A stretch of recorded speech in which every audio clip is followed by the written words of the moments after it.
네, 쌀쌀한 날씨가 이어지는 요즘 이 지속적인 재채기와 콧물이 흐르는 증상이 계속된다면 알러지성 비염을 의심해 보셔야겠습니다. 네, 한방에서는 비염의 치료를 폐의 면역력을 키우는 것에서 시작된다고 합니다. 오늘 건강365에서 확인해 보시죠. 각종 유해물질과 바이러스로 인해서 비염 환자 수가 날로 급증하고 있습니다. 최근 건강보험평가원의 자료에 따르면 6년 동안 알레르기성 비염 환자 수가 무려 57.7%나 급증했다고 합니다.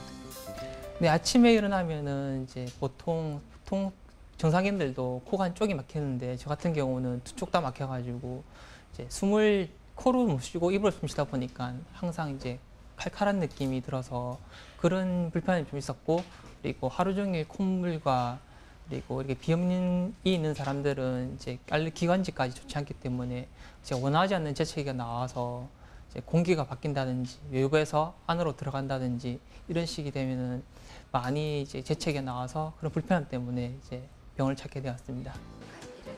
알레르기 비염은 꽃가루, 황사, 각종 공해물질이 든 미세먼지 등 알레르기를 유발하는 항원을 코로 들이마셔서 생기는 질환입니다.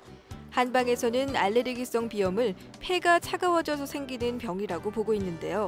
외부 공기를 받아들이는 폐가 손상을 입어서 조그마한 자극에도 민감하게 반응하게 되는 것입니다.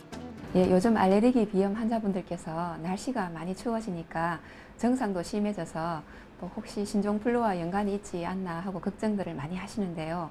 알레르기 비염의 주된 증상은 콧물, 코막힘, 재채기 또는 코 가려움과 눈 가려움, 충혈 등의 증상이 있습니다. 하지만 신종플루는 이와 달리 37.8도 이상의 급격한 고열과 심한 두통, 몸살, 오한 등 전신의 증상이 나타나는 것이 알레르기 비염과 다르다 하겠습니다.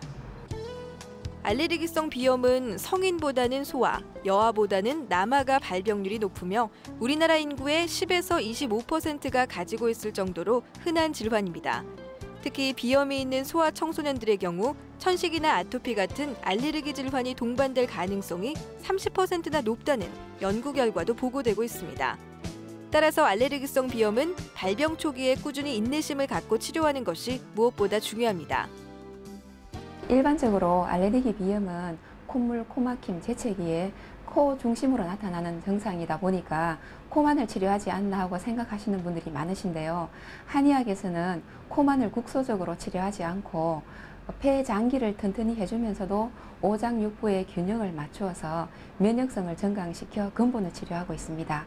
민감해져 있는 비강 점막에 직접적으로 한약재를 도포하여서 점막을 안정시키고 또 침과 뜸으로 폐 경락을 자극하면서 한약을 복용하여 코와 폐를 따뜻하게 하고 몸 전체의 기능을 활성화시킵니다. 알레르기성 비염은 일단 원인 제거가 우선입니다. 음식물이나 호흡을 통해서 접할 수 있는 원인을 미리 파악해서 접촉하지 않도록 주의를 기울여야 합니다. 또 외출 후에는 손을 깨끗이 씻고 증상이 심할 때는 코 속 점막이나 구강 점막을 생리식염수로 씻어주는 것도 도움이 되겠습니다. 예, 알레르기 비염은 생활 습관이 잘못되어 나타나는 생활 습관병이라 할 수 있습니다. 그래서 일상생활에서는 음식을 특별히 좀 조심을 하셔야겠는데요. 찬 음식은 절대적으로 좀 삼가를 해주시고 기름기 많은 음식이나 밀가루 음식 또는 인스턴트 식품 등도 알레르기 체질에는 좋지 않습니다. 또한 이와 함께 충분한 수면과 스트레스를 최대한 조절하여 면역력을 높이도록 조심하셔야겠습니다. 알레르기성 비염을 방치하게 되면 중이염이나 축농증 등 여러 가지 합병증을 유발할 수 있습니다. 신체의 면역 체계를 강화시켜주는 한방 치료를 통해서 비염은 물론 면역력까지 높여보시는 건 어떨까요? 건강365였습니다.